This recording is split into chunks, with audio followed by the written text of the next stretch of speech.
Vamos abrir a palavra do Senhor, livro de Atos dos Apóstolos, capítulo de número 26, verso 14. Atos 26, verso de número 14. Glória a Deus. Maravilhoso é o teu nome. Amém? Verso 14 declara o seguinte: E caindo nós todos por terra, ouvi uma voz que me falava e em língua hebraica dizia: Saulo, Saulo, por que me persegues? Dura coisa te é recalcitrar contra os aguilhões. E disse eu: Quem és, Senhor? E ele respondeu: Eu sou Jesus, a quem tu persegues. Pode se sentar.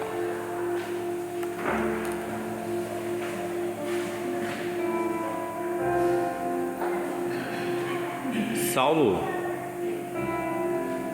antes de conhecer o Senhor, antes de ouvir a voz do Senhor, de atender a voz do Senhor, ele era um homem dedicado na sua fé, servia religiosamente a seita dos fariseus, ou o grupo dos fariseus. Era um homem de uma cultura, de conhecimento. Saulo declara a palavra que o que ele aprendeu acerca da lei mosaica, ele aprendeu aos pés de Gamaliel. Gamaliel foi um dos, era um dos teólogos daquela época, um mestre na palavra. E Saulo era um dos seus alunos mais eficaz, mais dedicado a aprender, a conhecer a palavra de Deus. Então Paulo foi ensinado na palavra, nos costumes judeus, foi ensinado na religião, na prática. E isso ele viveu com fervor, com orações, com aprendizados, com louvores, e até ensinamentos. Saulo,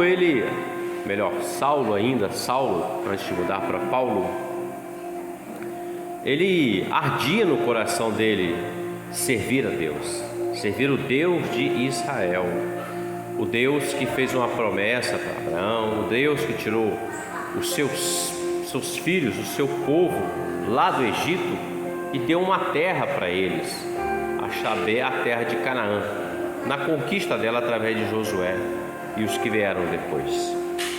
E Saulo, queridos, ele, apesar de não ter servido ao Senhor Jesus como serviu os apóstolos Pedro, Tiago, João, Bartolomeu, Mateus e tantos outros e os demais, ele tomou conhecimento acerca da obra, do evangelho que os apóstolos estavam ministrando, ensinando, como diziam, o novo evangelho, uma nova lei. Eles chamavam comumente entre eles, naquele tempo, de ser a seita dos nazarenos, ou os seguidores de Jesus. Porém, à medida que o evangelho foi crescendo, a elite judaica, sacerdotes, as autoridades começaram a tentar impedir que se pregasse o nome de Jesus. Mas quanto mais eles tentavam impedir, mais a igreja crescia. Nós vamos observar que quando Jesus sobe aos céus, ele dá uma ordem aos seus apóstolos. Ele disse assim: fiquem em Jerusalém até que do alto vocês sejam revestidos de poder, e vocês serão minhas testemunhas em Jerusalém, Judeia, Samaria, confins da terra. E ele disse assim: e eis que eu estou convosco todos os dias, até a consumação dos séculos. E eles aguardaram, eles ficaram esperando essa promessa do Espírito Santo vir sobre eles, essa autoridade, esse poder, para eles divulgar o nome do Senhor. E eles ficaram por 10 dias orando, esperando a promessa. Eles não sabiam quando viriam, porque o Senhor não disse assim: vai vir no dia tal. Não, o Senhor disse assim: fiquem até que do alto, ou seja, até que venha. Porque em João, o Senhor, a partir do capítulo 14, ele começa a revelar que ele ia voltar ao Pai. Mas ele disse assim: eu não vou deixar vocês órfãos, vocês não vão ficar sozinhos, eu vou rogar ao Pai, ele vai enviar o Consolador, o Espírito Santo da promessa. Então eles ficaram aguardando, e a palavra diz que Jesus, ele se revelou a eles depois que ressuscitou por cerca de 40 dias. E era o período da festa do Pentecostes, ou festa da colheita, que é a mesma coisa. E o texto diz que Jesus ficou por 40 dias, manifestou a um, manifestou-se a outro, aparecendo até que subiu aos céus. E eles entraram em oração, ficaram orando, oraram o primeiro dia, o segundo, 10 dias depois, como diz o texto em Atos capítulo 2, cumprindo-se o dia de Pentecostes, veio o Espírito Santo, encheu a casa, o vento veemente encheu, e todos foram cheios do Espírito Santo. E daquele dia em diante, a vida desses homens que serviram o Senhor Jesus, que aprenderam com o Senhor, o texto diz que cerca de 120 almas estavam naquele lugar. Então cerca de 120 pessoas foram batizadas com o Espírito Santo e começaram a anunciar a palavra, o Evangelho que Jesus deixou como tarefa para eles. Quando Pedro e João vão subindo em Atos capítulo 3, a hora da oração, às 3 da tarde, eles se deparam com um homem que era posto à porta do templo chamada Formosa. Esse homem era coxo de nascença. Esse homem não andava, ele vivia de pedir esmolas para quem entrasse no templo. A lei judaica permitia isso. Se não tinha como trabalhar, ele pedia, e o povo ia dando, e ele ia sobrevivendo do jeito que dava para sobreviver. E ele pede algo a Pedro e João. E Pedro, fitando os olhos, ele diz assim: nós não temos prata, nós não temos ouro. Ou seja, os valores que nós temos conosco não são valores monetários, financeiros, valores desse mundo. Mas nós temos, o que nós temos, eu vou te dar. E Pedro, tomando ele pela mão direita, levantou e disse assim: levanta e anda. Porque Pedro deu a ele aquilo que o Senhor deu a ele, uma autoridade, aquilo que o Espírito Santo deu a ele. E aquele homem, ele começou a andar, meus irmãos. Foi o primeiro sinal, o primeiro milagre que aconteceu quando a igreja está avançando depois que Jesus subiu aos céus. E aquilo começou a gerar uma confusão. Veja que é um negócio muito estranho, né? O homem estava lá, paralítico, né? À porta do templo, desde sua nascença. Mas quando passam os homens de Deus, o Senhor usa eles para curar, começa a confusão, porque os sacerdotes, as autoridades, não queriam que se divulgasse o nome do Senhor Jesus, como sendo ele o autor daquilo. Então, desde então, a igreja começou a ser perseguida. Prenderam Pedro, prenderam João, mataram Tiago à espada, fizeram tantas coisas. O anjo foi lá e tirou o Pedro da cadeia. O Senhor libertou, ele soltou eles começaram a orar no lugar, lá o lugar tremeu. Ou seja, o poder do Senhor, do Espírito Santo, estava sobre a igreja. Talvez você não saiba a importância disso, talvez você não tenha noção da dimensão, mas o que está sobre você, sobre a vida da igreja, é o Espírito Santo do Senhor. É esse poder que veio do céu, essa graça de Deus que te dá essa autoridade no nome de Jesus, que te dá a unção, que te dá os dons espirituais para você continuar caminhando, divulgando o ano aceitável do do Senhor até a volta do Senhor Jesus. Com detalhe, ele está separando uma igreja que não tem placa, uma igreja não nominal ou denominacional, mas a igreja fiel e verdadeira, que quando estrugir a trombeta, o soar da trombeta, essa igreja vai subir e vai estar eternamente com o Senhor naquele grande dia. Esse é o desejo nosso, meus irmãos, essa é a nossa vontade todos os dias. E Paulo, meus irmãos, Saulo, melhor dizendo, ele toma uma frente, porque ele vê aquilo crescendo e ele vê que as autoridades não conseguiam resolver, não conseguiam parar a pregação do evangelho, não conseguia parar aqueles homens. Os homens apanhavam, os homens eram presos, os homens passavam necessidade, muitos deles perderam seus bens, perderam famílias, mas uma coisa eles não perderam, meus irmãos, eles não perderam o amor pelo Senhor, eles não perderam a fé pelo Senhor, e nisso o Senhor era com eles todos os dias, e o Senhor acrescentava àquela igreja os que haviam de ser salvos. Eu quero dizer para você que está aqui hoje, a igreja do Senhor, não importa a perseguição, podem roubar tudo de você, mas tem uma coisa que você não vai permitir que se roube de você, ou seja, é o Senhor na sua vida, é a sua fé em Jesus, é o poder do Espírito Santo na sua vida. Se roubar, deixa levar. Se quer te perseguir, persiga, porque Saulo era um perseguidor, mas até o momento em que ele encontrou com aquele que chamou você e chamou a mim, o dono da igreja, o Senhor Jesus. Porque quem vai tratar é o Senhor, não é você. Quem vai tratar o Senhor não sou eu, porque Ele cuida de ti, Ele cuida de mim, Ele está contigo aqui hoje, Ele vai estar amanhã e Ele vai estar todos os dias até a consumação dos séculos, meus irmãos. E Saulo começa a perseguir. Saulo queria prender, acabar com a igreja.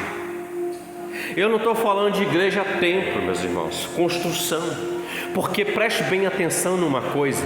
Lá em Ageu está escrito assim: a glória desta última casa será maior que a primeira. Eu entendo que, pelo entendimento e revelação, que Deus está falando de um templo, profeticamente para o templo lá, mas há uma ponta para um templo maior. Qual é o templo? Você e eu somos templo do Espírito Santo, meus irmãos. A glória desta última casa, ou seja, a primeira casa foi Adão, havia uma glória, havia uma graça, mas o pecado entrou, o Satanás entrou, a situação ficou complicada, mas aí veio o Senhor Jesus, pelo teu sangue vertido na cruz do Calvário, Ele reverteu o processo, e Ele enviou o Espírito Santo para que essa glória, que é esse templo que é você e eu, recebamos a glória da última casa, que é o Espírito Santo atuando na sua vida e na minha vida, meus irmãos. Esse Espírito que vai nos levar à eternidade. E Saulo, meus irmãos, ele tenta parar, mas não consegue. Ele empreita uma perseguição, ele prende, ele até consente na morte de Estevão, um diácono da igreja, um homem cheio do Espírito Santo, meus irmãos. Um homem que ele prega um único sermão na vida dele, segundo o que está na Bíblia. Ele anuncia, ele prega, ele fala, e todos ficam ouvindo, e daqui a pouco eles pegam ele, levam para um lugar e apedrejam ele até a morte. Mas deixa eu te falar uma coisa, meu querido, tanto você como eu, os fiéis do Senhor, não é qualquer um, não é só pregar, é fidelidade. A diferença é essa, meus irmãos. Os fiéis do Senhor, você pode ser levado a algum lugar, podem arremessar pedras contra você, podem arremessar calúnias contra você, podem falar mentira, pode até matar o teu corpo, mas a tua alma estará com o Senhor na eternidade. Saulo, meus irmãos, consentiu na morte de Estevão. Estevão olhou para os céus, ele recebia as pedradas, mas o olho dele estava para a eternidade, estava para o alto, porque é do alto que vinha a força para ele resistir àquela dificuldade na vida dele. É do alto que vem a tua força e a minha força para a glória de Deus, meus irmãos. Não é da terra, não é do homem, não é do dinheiro, não é nisso, meus irmãos, mas é do Senhor. Quando nós olhamos para o alto, o socorro vem para a glória de Deus Pai. E ele viu os céus abertos. Quando você olha para cima, você vê os céus abertos, você vê o Senhor, meus irmãos. Não dá nem para...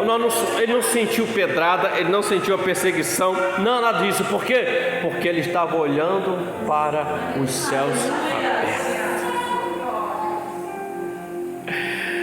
Saulo consentiu na morte dele. Podemos dizer que Saulo era um assassino, um homicida. E ele, não se contentando com isso, ele vai até as autoridades e pede cartas, autorização, para ir até Damasco, para acabar com a igreja que estava em Damasco, para levar homens presos, os servos do Senhor. Meus irmãos, o poder do Senhor na vida do servo fiel do Senhor, ele não se importa com a perseguição, não. Ele não se importa com as cartas de calúnia, as sentenças. Ele só se importa com uma coisa: em agradecer, glorificar e servir ao Senhor. Fidelidade ao Senhor. Ele se importa nisso, em servir ao Senhor com alegria e apresentar ao Senhor com cânticos. Ele pega as cartas, recrutou alguns com ele e foi. Quando ele estava a caminho lá em Damasco, preste atenção, a igreja estava lá em Damasco. Saulo sai de Jerusalém em direção a Damasco. A igreja de Damasco não sabia o que ia acontecer. Estavam lá adorando, louvando, servindo ao Senhor. Eles não sabiam que estava indo contra a vida deles. Alguém queria prendê-los, alguém que de repente ia consentir na morte deles, dar uma sentença. Eles não sabiam que estava indo alguém que tinha cartas, autoridade para prendê-los. Mas o Deus, o dono da igreja, sabia. Nós não sabemos o que está no coração do homem. Nós não conhecemos as tramas que estão no oculto. Mas o Deus que você serve, o Deus que eu sirvo, Ele sabe de todas as coisas. E Ele se levanta em favor daqueles que confiam e esperam nele. Saulo vai, crente ou acreditando que ele estava trabalhando para Deus. Porque ele não vai como trabalhando assim, com um macete. Não, ele está achando que ele está livrando a terra daqueles que não eram fiéis, que estavam contrários à palavra. Ele achava que trabalhava para Deus. Tem muita gente que está achando que está trabalhando para Deus, mas está matando vidas, está destruindo vidas, meus irmãos, está lançando vidas no inferno. Mas aquele grande dia vai se revelar todas as coisas, meus irmãos, porque nada escapa diante dos olhos do Senhor. E ele foi. Quando ele estava a caminho, e exatamente esse texto aqui, em Atos capítulo 26, Paulo está narrando em uma defesa. Saulo, ele está, no capítulo 26, ele está diante do rei Agripa. Aqui ele já se converteu, ele está a caminho de Damasco. A palavra diz que no meio-dia um resplendor de luz veio e Paulo caiu por terra. Alguns dizem que ele caiu do cavalo, mas a Bíblia não fala isso. Caiu por terra, ou seja, ele se prostrou ali, porque diante do Senhor não há quem fique de pé. O texto diz, a palavra diz que todo joelho se dobrará e confessará que Jesus é Senhor. Até aquele que se diz que não crê, até aquele que se diz ateu. Naquele dia todos passarão diante do trono e vão dizer: Ele é Jesus, Ele é o Salvador. Para uns haverá tempo, mas para outros não haverá oportunidade, meus irmãos. Mas todo joelho se dobrará diante do Senhor. Paulo cai com aquele resplendor. A luz, preste atenção, foi tão forte que cegou Paulo. E Paulo, ele diz assim: quem és tu, Senhor? E Jesus fala assim: eu sou Jesus, a quem tu persegues. Duro é para ti recalcitrar contra os aguilhões. O termo recalcitrar quer dizer dar coice contra a ponta do aguilhão ou de um ferrão. O aguilhão é um ferrão, é uma vara que tem uma ponta na frente. Você já deve ter visto quem toca boi, espeta o boi. Aquilo é um aguilhão. O que Deus está dizendo o que o Senhor está dizendo assim: duro é para ti ficar dando soco contra o aguilhão, porque se você bate contra o aguilhão, quem é ferido? Você mesmo. E Saulo fala assim: o que queres que eu faça? E ele fala: entra na cidade, lá te será dito o que vai te fazer, o que vai acontecer. Naquele dia, o Saulo caiu por terra e se levantou o Paulo. Sabe quem era você e eu no passado? Os Saulos, no caminho de Damasco, no caminho do mundo, caminhando, dando pontilhadas, soco contra os aguilhões, ou seja, ouvia falar de Jesus, rejeitávamos, até falávamos mal, essa é a verdade, até no dia em que nós fomos encontrados por Ele, porque não fomos nós que achamos Ele, foi Ele quem nos achou no caminho de Damasco, com seu esplendor de glória, com a sua graça maravilhosa, e Ele veio e colocou em você o Espírito Santo, em mim o Espírito Santo, meus irmãos, e desde esse dia, então, nós estamos como Paulo, servindo ao Senhor. Ele ouve uma voz, esse é o ponto. Quem és tu, Senhor? Eu sou Jesus, a quem você persegue. Paulo perseguia Jesus? Não, ele estava perseguindo a igreja. Mas quem persegue a igreja? Persegue ao dono da igreja, não é a igreja. Porque a sua luta, a minha luta, não é contra a carne nem sangue. Quem guerreia suas guerras, quem guerreia suas causas é o Senhor. O Senhor dos exércitos está conosco, o Deus de Jacó. O Senhor está contigo. E ele ouviu, e ele está relatando aqui ao rei Agripa, ele está sendo julgado aqui na verdade, em Atos 26. Ele está dizendo assim: eu ouvi uma voz que falava comigo em língua hebraica. Paulo está dizendo assim: eu ouvi falar comigo na minha língua. Deus é tão tremendo e maravilhoso que Ele fala com cada homem sobre a face da terra na sua língua, para que o homem tenha entendimento de quem é o Senhor. Deus fala com cada um na sua língua nativa, para que ele entenda quem é o Senhor. Por quê? Porque Deus, meus irmãos, não faz acepção de pessoas. O homem faz, mas Deus não faz. Paulo ouviu aquela voz que falava com ele na língua hebraica, dizendo: Saulo, Saulo. O Senhor conhecia Saulo, meus irmãos, mas Saulo não conhecia o Senhor. O Senhor já te conhecia desde o ventre da sua mãe, e você nem imaginava quem era o Senhor. O Senhor já te conhecia de todos os tempos seu, desde quando você nasceu, mas você nem conhecia o Senhor, até o dia em que Ele te chamou para a presença, até o dia em que o resplendor do Espírito Santo te alcançou e você não resistiu, não endureceu o seu coração. Antes você ouviu a voz do Senhor e disse assim: eis-me aqui, Senhor. A voz do Senhor. Em Atos capítulo 9, Paulo ouve a voz do Senhor. Em Atos 26, Paulo está ouvindo a voz do Senhor, mesmo preso. Porque essa voz, meus irmãos, não é qualquer voz. A voz do Senhor, ela é inconfundível. E todos os dias Ele fala com você e fala comigo. Por que que Ele fala? Porque Ele é vivo, porque Ele não está morto, porque Ele está na glória eterna, mas a voz dele ecoa até o nosso tempo e fala contigo e fala comigo.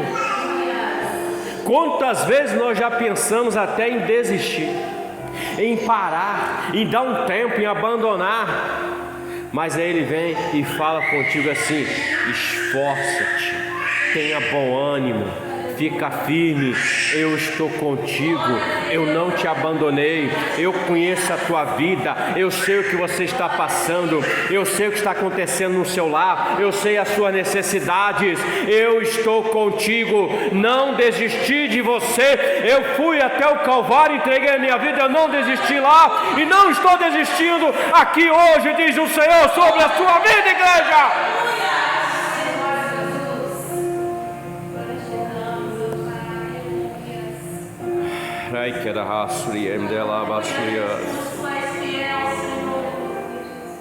A voz. Ouvimos no começo no chamado. Estamos ouvindo aqui hoje. Vamos ouvir amanhã. Quem sabe na noite essa voz vai te visitar em sonhos e vai falar com você profeticamente, revelando algo tremendo e poderoso. Ele fala, Ele fala, Ele fala, meus irmãos.